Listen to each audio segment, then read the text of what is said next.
प्रणाम, आत्मवंदन सगळ्यांना. खूप स्वागत आहे आजच्या ध्यान सत्रामध्ये सगळ्यांचं, माझ्या ध्यान कुटुंबाचं.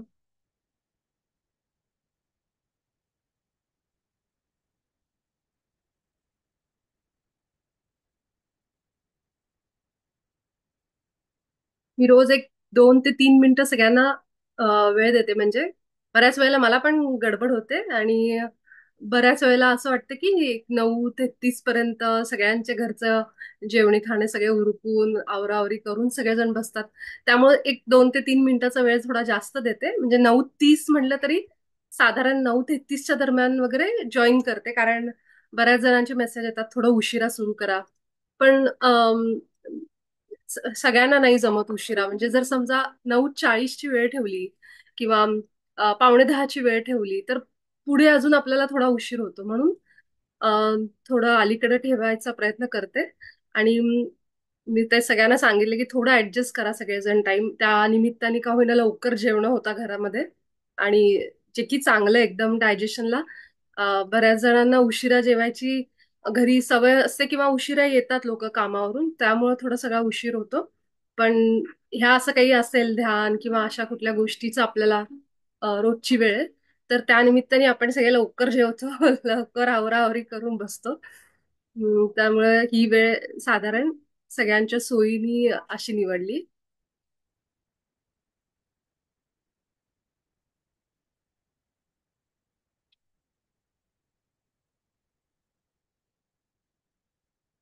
हा, सुप्रियाची चहाची वेळ, कारण सुप्रिया आपल्याला स्कॉटलंड वरून जॉईन करते आणि आता तिची चहाची वेळ झालेली असते. त्यामुळं हम्म.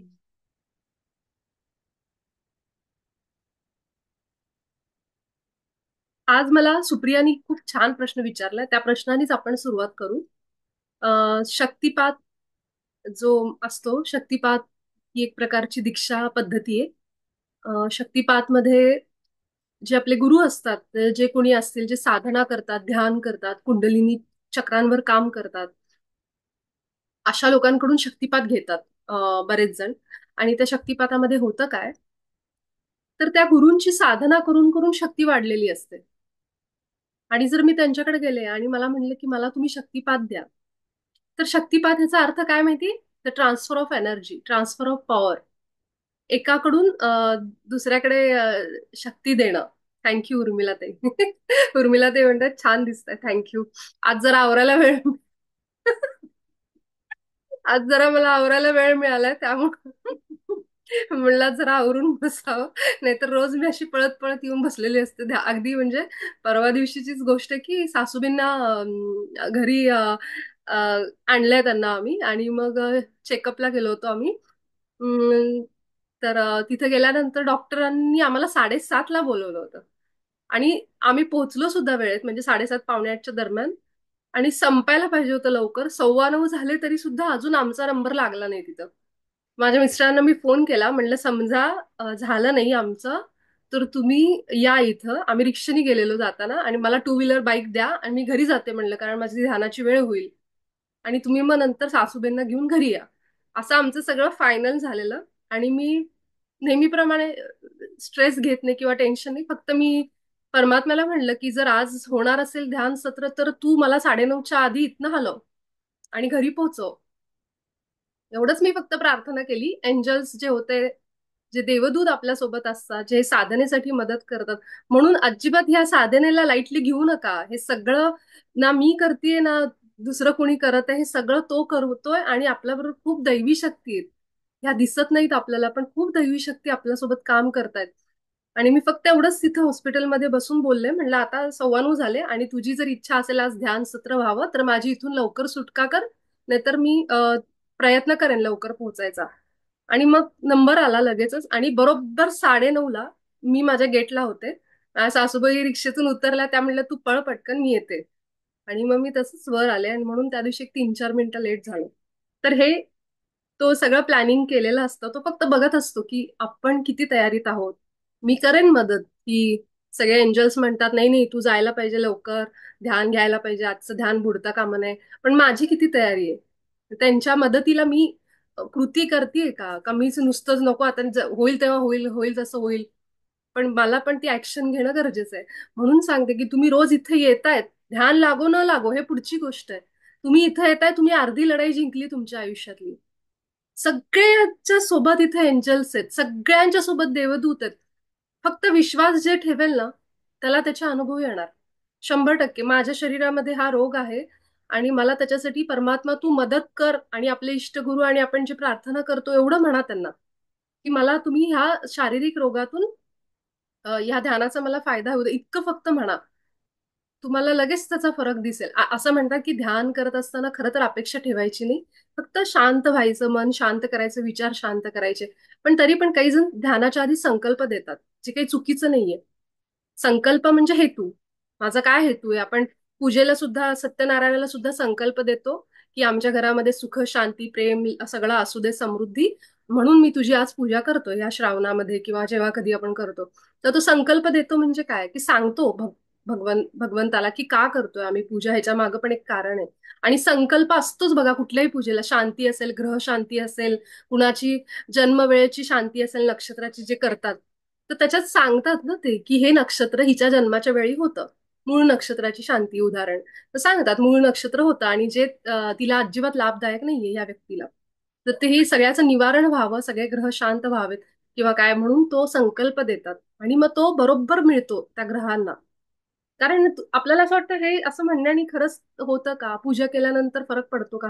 पडणारच फरक, की आपण जेव्हा एखादा ग्रह आहे त्या ग्रहाला आपण सांगतो तू शांत व्हावा म्हणून आम्ही पूजा करतोय बाबा, तर त्या ग्रहाला पण कळतं ना की आपल्या म्हणजे कुणीतरी प्रयत्न करत आहे की हे व्हावं. मग तुम्ही जितक्या भावाने श्रद्धेने एखादी पूजा करता, ते ग्रह प्रसन्न होतात आपल्यावर. प्लॅनेट्स, एनर्जी ऑफ प्लॅनेट्स असतेच, ग्रहांची शक्ती, ऊर्जा असते. फक्त कसं आहे, आपल्याकडे त्याची नावं वेगळी आहेत, पण ही खरं तर काय आहे, ऊर्जा, एनर्जी. तर त्यामुळे ह्या प्रेमाला आपण जितकं भाव आणू मनामध्ये, श्रद्धा आणू त्या ग्रहाबद्दल, ती सुद्धा एनर्जी आहे. त्याला कळते की ही किती भावनेनी प्रेमाने सगळं करते आतून. आणि मग खरोखर लोकांना त्याचे अनुभव येतात की ते झाल्यानंतर त्रास कमी होतोय. आणि हे मानसिक असतं शेवटी. आपल्या सबकॉन्शियसला एक समाधान असतं आपल्या मनाला, आज आमच्या घरी पूजा झाली बाबा, ग्रह शांती झाली बाबा, असं पण असतं ना. तर हे दोन्हीकडचे इफेक्ट आहेत, आपल्या मनामध्ये पण असतं, प्लस तो प्लॅनेट जो आपल्याला असं वाटतं त्याच्यापर्यंत पण आपली एनर्जी पोहोचते. आणि म्हणून संकल्प महत्वाचा आहे, हेतू महत्वाचा आहे. ध्यानाला बसायच्या सुरुवातीला पण हेतू सांगायचा आपण. तर त्या दिवशी असंच झालं, मला हे सांगायचं की आपण सुद्धा आपला हेतू सांगा आणि ध्यान करा, हरकत नाहीये त्याच्यात, काही चुकीचं बरोबर असं काही नाहीये. आणि विषय निघाला होता शक्तिपाताचा, जो सुप्रियानी मला विचारला आज प्रश्न. तर शक्तिपात म्हणजे it's like a energy transfer. मी खूप, जर उदाहरणार्थ मी एक खूप ध्यानी आहे, मी चांगली साधना केली, जवळजवळ 10-12 वर्ष माझी भरपूर साधना आहे, प्लस नुसती साधना आणि ध्यान नाही, प्लस माझं वागणं पण चांगलं सात्विक आहे. माझ्याकडे जो व्यक्ती येतो त्याचा तो कसा का असे ना, तर कसाही माझ्याशी वागू दे, मी एखाद्या संताप्रमाणे त्याच्याशी चांगलं प्रेमाने वागते, त्याच्यात सगळं व्यवस्थित करते प्रेमाने सगळं. आणि म्हणजे ते गुण आहेत माझ्यामध्ये, म्हणजे माझे व्हायब्रेशन्स हाय आहेत. ठीक आहे. आणि हे सगळं माझं चांगलं आहे, प्लस माझी साधना पण आहे. अशा गुरूंकडे ती एनर्जी असते, त्यांचा ऑरा इतका ब्राईट असतो, त्यांचं आभा मंडळ ब्राईट असतं.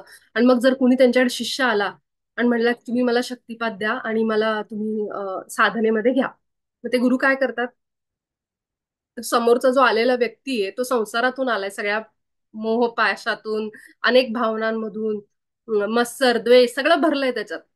आता अशा माणसाला शक्तिपात द्यायचा आहे म्हणल्यावर मग गुरु काय करतात, आपली एनर्जी त्याला ट्रान्सफर करतात, देतात त्याला एनर्जी. आणि ज्यांनी ज्यांनी शक्तिपात घेतला असेल इथं कुणी, तर त्यांना अनुभव असेल शक्तिपात मिळाल्यानंतर. हा, माझ्या सासूबाई म्हणतात नवनाथामध्ये दाखवलंय सिरियलमध्ये. तर माझ्या आईने शक्तिपात घेतलाय, त्यामुळे मी तिचा अनुभव खूप वेळा ऐकते. मी तिला विचारते की कसं वाटलं तुला शक्तिपात घेताना.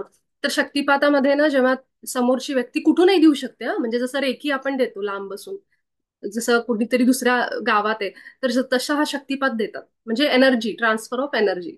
आणि मग जेव्हा आईला ज्यांनी शक्तिपात दिला होता, ते जेव्हा दिला तेव्हा जे तिचं मुलाधार असतं आपलं माकडहाड, तर तिला मला अनुभव सांगितले की असा शक्तिपात दिल्या दिल्या असा झन्न करून एकदम असा त्या माकडहाडामध्ये असा एकदम एकदम एनर्जी जाणवली तिला.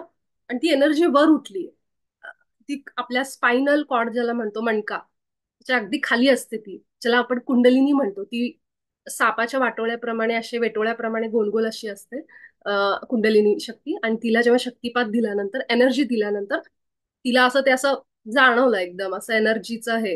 आणि ती अशी वर चढली ती, हे तिला जाणवलं. आता हा तिचा अनुभव. मग मी तिला खूप खोदून खोदून विचारत होते, अजून काय वाटलं तुला, अजून काय वाटलं. कारण मला पण उत्सुकता होती शक्तिपदाबद्दल. आणि ज्या लोकांनी घेतलेत प्रत्येकाला वेगवेगळे अनुभव येतात की कसा असतो. म्हणजे हे काय असतं की जो व्यक्ती ध्यानी आहे, जे गुरु म्हणतो आपण ज्यांना, असे खूप आहेत, आजही आहेत की असे जे साधना करून करून ज्यांनी आपली शक्ती वाढवली. ते दुसऱ्या जो येतो त्याला त्याची एनर्जी खूप लो असेल, त्याच्याकडे काही ऊर्जाच नाहीये, तो अनेक ह्याच्यामध्ये अडकलेला आहे. अशा माणसाला मग ते शक्तिपात देतात, त्याला शक्ती ट्रान्सफर करतात त्यांची. आणि मग त्याला सांगतात की पण दिल्यानंतर तुला रोज साधना करावी लागेल, त्याच्याशिवाय पर्याय नाहीये. नाहीतर नुसतंच तुम्ही शक्ती घेतलीये, पण ती सहन व्हायला पाहिजे, त्याच्यासाठी साधना करणं, ध्यान करणं, त्याला शांत ठेवणं, ग्राउंडिंग जे मी तुम्हाला सांगते, की जमिनीवर चालणं उघड्या पायांनी, हे सगळं करणं गरजेचं आहे. नाहीतर नुसतंच तुम्ही कुंडलिनीचं जागरण केलं आणि तुम्ही जर त्याचं ध्यान नाही केलं, तुम्ही रोजच्या रोज जर असं स्वतःला उष्णता कमी, कारण ही शक्ती आहे, या शक्तीचा तुम्हाला शरीरावर परिणाम दिसायला लागतात. उष्णता वाढते, हे होतं ते होतं, असे असे परिणाम होतात. प्रत्येकाचे अनुभव वेगवेगळे आहेत. त्यामुळं ही साधना सुरू ठेवणं, रोजच्या रोज वेळ काढणं, आज केलं उद्या नाही असं नाही करायचं. मग मग ते गुरूंना त्रास होतो ज्यांनी तुम्हाला शक्ती दिली आहे.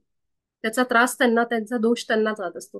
म्हणजे जसं दीक्षा आपण नामाची घेतो, हे घेतो, जेव्हा नामाची दीक्षा घेतो आपण, तेव्हा रोज तेवढी माळ ओढणं तेवढं फार गरजेचं आहे. नाहीतर त्याचा सगळा दोष आपल्या गुरूंना लागतो.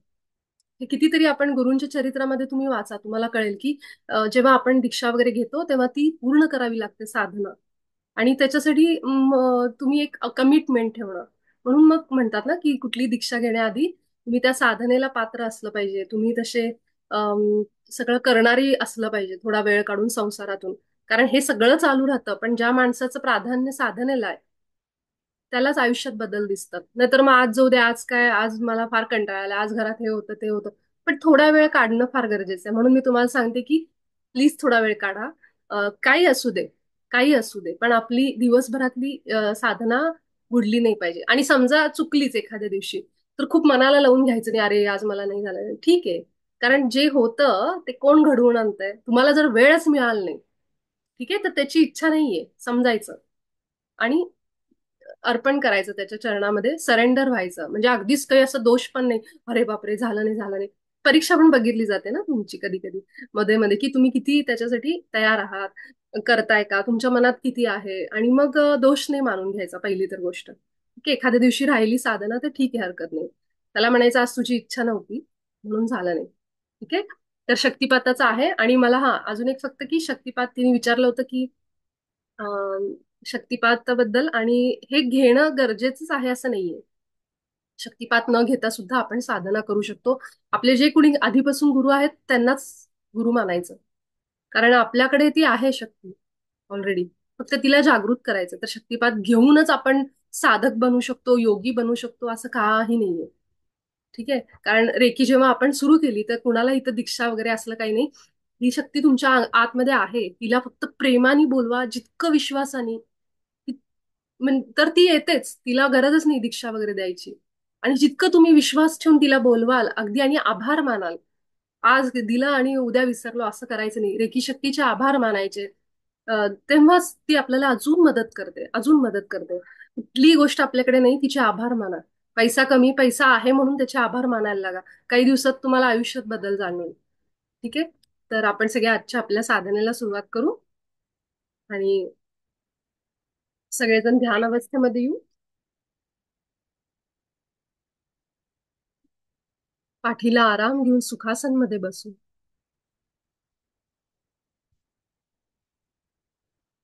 आपल्या हृदयावर हात ठेवू दोन्ही. 2-3 श्वास मोठे मोठे, दीर्घ श्वास.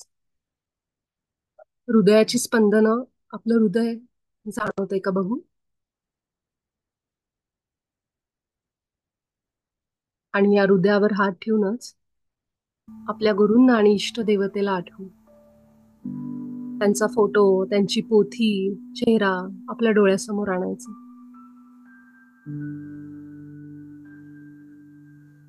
कोणती इष्ट देवता असेल आपली, गणपती बाप्पा, कुठली देवी असेल, महादेव असतील, त्यांना आठवू.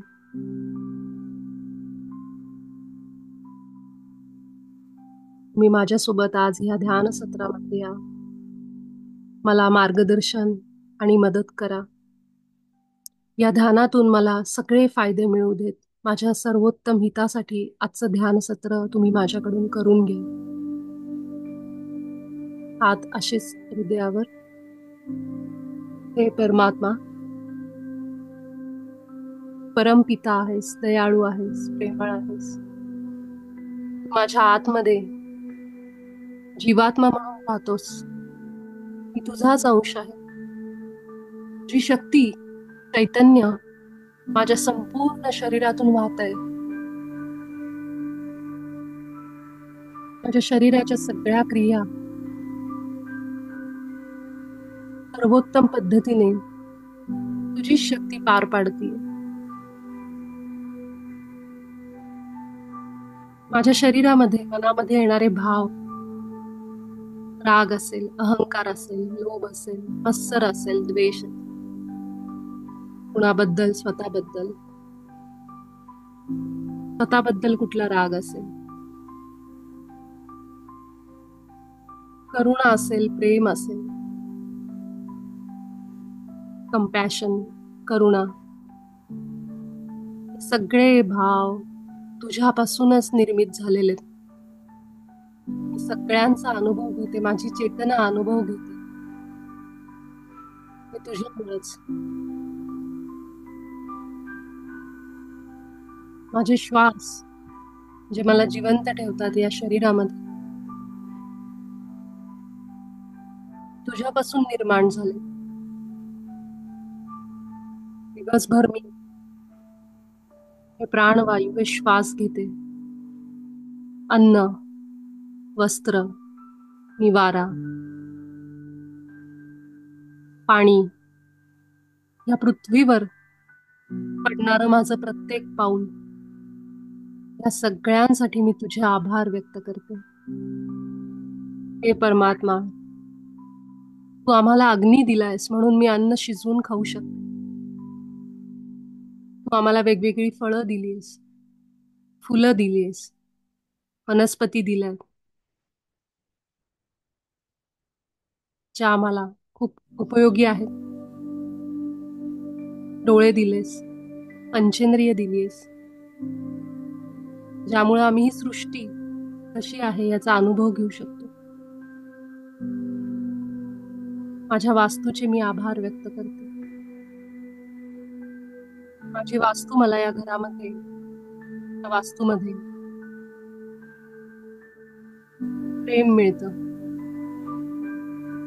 शांती मिळते, आनंद मिळतो. त्यासाठी मी वास्तूची आभारी आहे. प्रत्येक क्षणाला तू माझी काळजी घेतोयस, मी तुझ्या संरक्षणात आहे. त्यासाठी मी तुझे आभार व्यक्त करते. माझ्या शरीराचे आभार व्यक्त करते. त्याच्या सर्व क्रिया सर्वोत्तम पद्धतीने चालू आहेत. मस्तकापासून तळपायापर्यंत माझं शरीर निरोगी आहे पूर्णपणे. सगळ्या पेशी सर्वोत्तम रीतीने काम करत आहेत. सगळ्या रक्तवाहिन्या, माझी त्वचा, आतले सगळे अवयव तुझ्या संरक्षणात आहे. परमात्मा, मला पूर्ण विश्वास आहे मी तुझ्या संरक्षणात आहे. सर्व एंजल्स म्हणजेच देवदूत, माझे गुरु, माझे इष्टदेव माझ्या भोवती आहेत. सतत प्रत्येक क्षणाला मी जोडलेली आहे त्यांच्यासोबत. मला ते मार्गदर्शन करतात, अंतर्मनात संदेश देतात. त्यासाठी तुझे खूप आभार. सर्व दैवी शक्तीचे आभार, माझ्या निरोगी शरीराचे आभार, माझ्या आयुष्यात असलेले धनधान्य, समृद्धी, पैसा, या सगळ्यांसाठी मी मनोमन, हृदयापासून, अगदी आतून खरोखर आभार व्यक्त करते. सगळं लक्ष आपलं मूलाधारावर, हात एकमेकांमध्ये, बोटं एकमेकांमध्ये गुंफून ठेवायची खाली मांडीवर, आणि सगळं लक्ष आपलं मूलाधारावर. आपल्या शरीराचं गूढ खालचा भाग जमिनीला स्पर्श करतो. मी समृद्ध, शक्तिशाली, आनंदी, सुरक्षित आत्मा आहे. परमात्म्याच्या संरक्षणात, माझ्या गुरूंच्या, इष्टदेवतेच्या संरक्षणात आहे.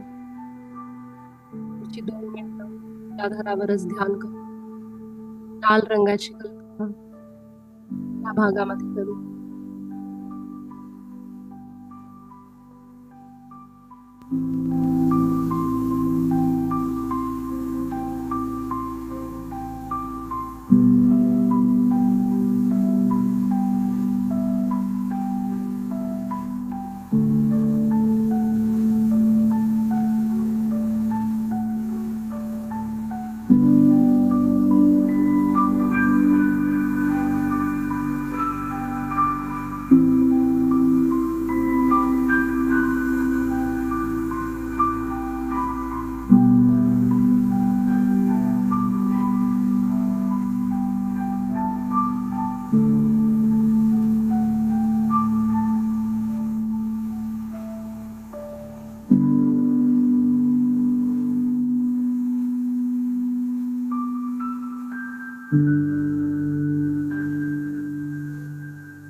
माझं मूलाधार चक्र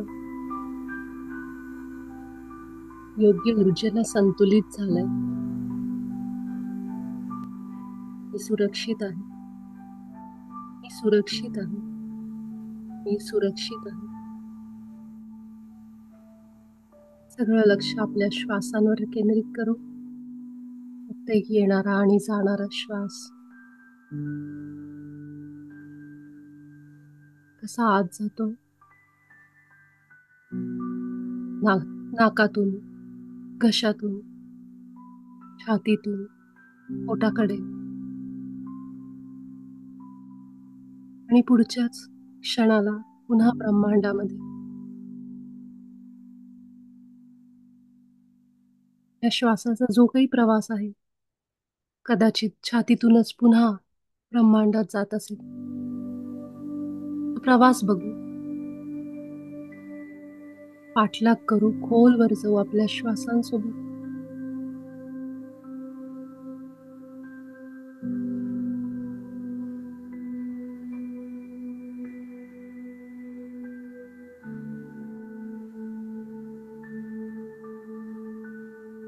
माझे सगळे विचार हळूहळू शांत होत आहेत.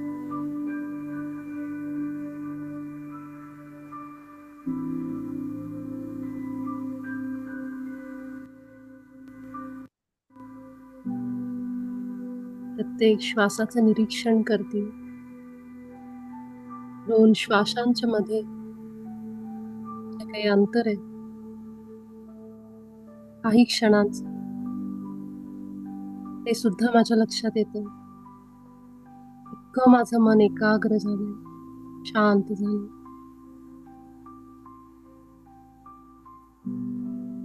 विचार हळूहळू कमी होत आहेत आणि एक वेळ अशी येते की विचारच नाहीये, शून्य झाली, शून्य अवस्था.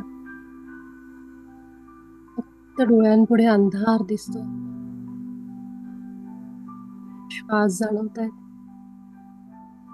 आणि हे अनुभव करणारी माझी बुद्धी, चेतना, इतकंच. विचार थांबलेत. हेच आहे विचार थांबणं, शून्य अवस्था, म्हणजेच परमात्मा अनुभव करणं, डिव्हिनिटी. हाच तो क्षण आहे जेव्हा सगळं थांबलं.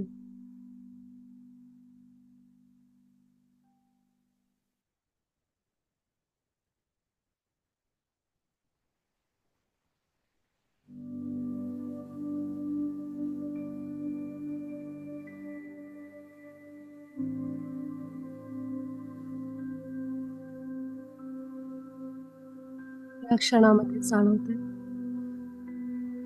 कोण आहे. माझी चेतना म्हणजे, माझा आत्मा म्हणजे, माझं अस्तित्व काय.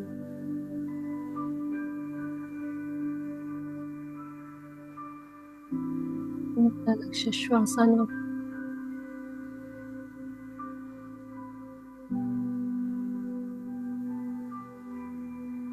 ते स्वर्गीय क्षण आहेत, सुख आहे, परम शांती आहे, जी आपण घर बसल्या अनुभवतो.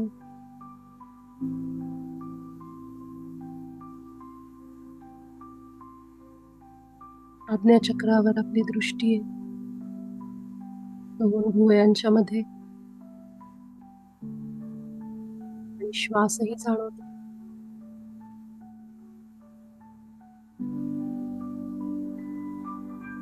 एकही विचार मनात नाहीये. मी म्हणजे वर्तमान आहे. न मला भूतकाळ आहे, न मला भविष्य. आत्ताचा क्षण म्हणजे मी आहे, म्हणजेच ईश्वर आहे.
शेवटची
5 मिनिटं परम चैतन्य, परम शक्ती सोबत आतल्या जगामध्ये स्वतःच्या श्वासांसोबत शेवटची 5 मिनिटं एकरूप होऊन जाऊ. मी आणि माझे श्वास वेगळे नाहीयेत, एकच आहे. इतकं एक होऊन जाऊ.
शेवटचा 1 मिनिट. परमात्मा साक्षीने मी त्या सगळ्या आत्म्यांना माफ करते, क्षमा करते, ज्यांनी मला यातना दिल्या, त्रास दिले. आणि त्या सर्व आत्म्यांची, चेतनांची माफी मागते, ज्यांना माझ्याकडून त्रास झालाय, माझ्या बोलण्यानी, माझ्या वागण्यानी, माझ्या कृतीने. हे परमात्मा, या सगळ्यांना मी क्षमा करते आणि त्यांची माफी मागते. सगळेजण ध्यानातून बाहेर येण्यासाठी तयार व्हा. आपले दोन्ही हात अगदी सावकाश आपल्या डोळ्यात घेऊन जा. 5, 4, 3, 2, 1, 0. आपले डोळे उघडायचे, हात सगळ्या शरीरावरून फिरवून आभार व्यक्त करू. Thank you so much.